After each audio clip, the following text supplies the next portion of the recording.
Good morning, guys. It's Thursday. Mr. Citro here from my basement. We're going to do a little quick lesson on radioactive decay and half-life, as there's some students who are still asking me questions about it. Say hi. Hi. All right. So, half-life, remember, is essentially the amount of time it takes for an isotope to decay into a product. This isotope is radioactive, meaning that it wants to break down. The product is stable. The atom is stable in terms of its nucleus, protons, neutrons, and electrons. It's happy. So let's imagine that we have a sample. Now, samples can contain any amount in grams or percents. For this example, let's just use 100%. Let's say that it is carbon-14 because that is one of our 4 radioactive isotopes on page 1 of our reference table. After one half-life,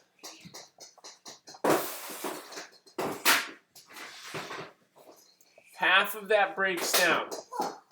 So we now only have 50% that is radioactive. This is the only portion that will continue to decay.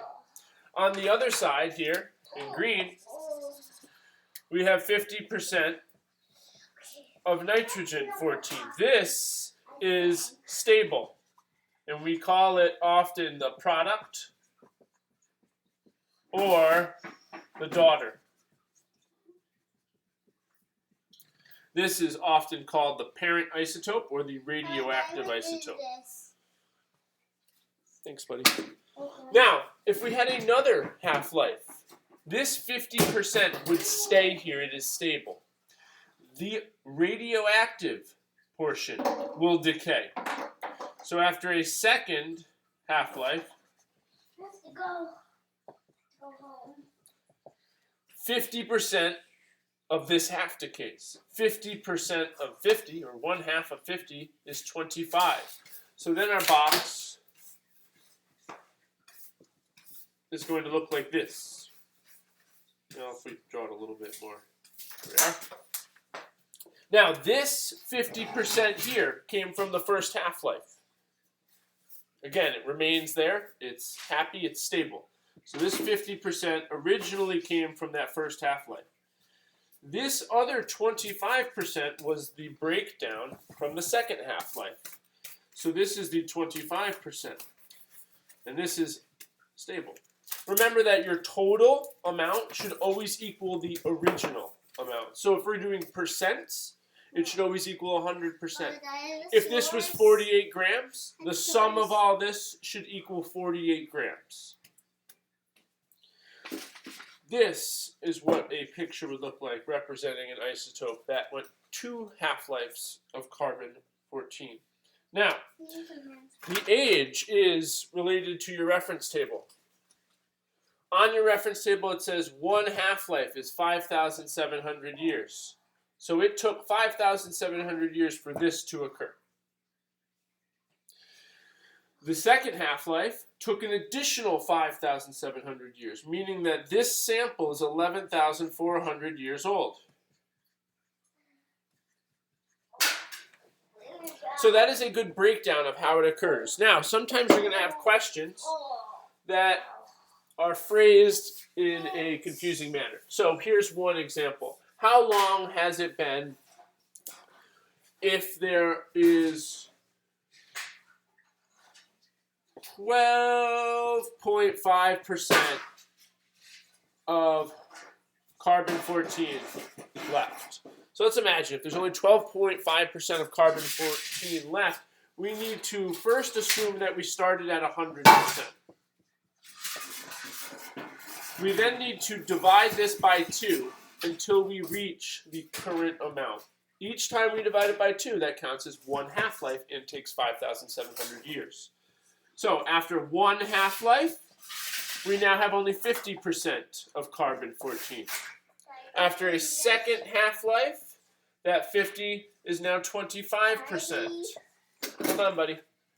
After a third half-life, we now have only 12.5% of that carbon. So this question would yield an answer of 3 half-lives. So it takes, and number of half-lives is 3 to reach 12.5%. Now, if you need to know how old that sample is, you would multiply it by how many years it takes for 1 half-life. 3 half-lives, it takes 5,700 years per half-life.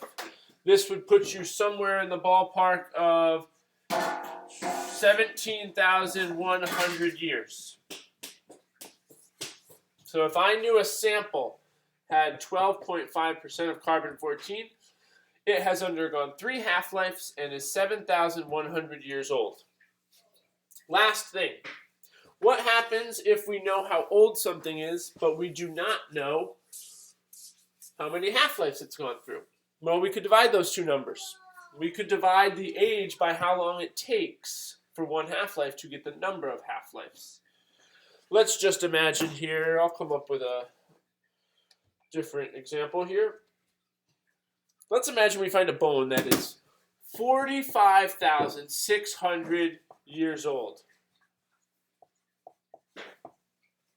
And I want to know how many half-lives it has undergone of carbon-14. I first could tell myself, well, how long is a half-life for carbon-14? You use your reference table, you find out it's 5,700 years.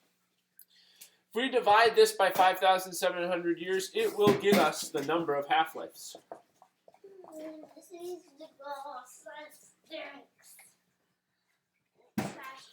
So we take 45,600 and divide it by 5,700, and that would yield 8 half-lives. That sample has undergone 8 half-lives. If you have any other questions, please let me know.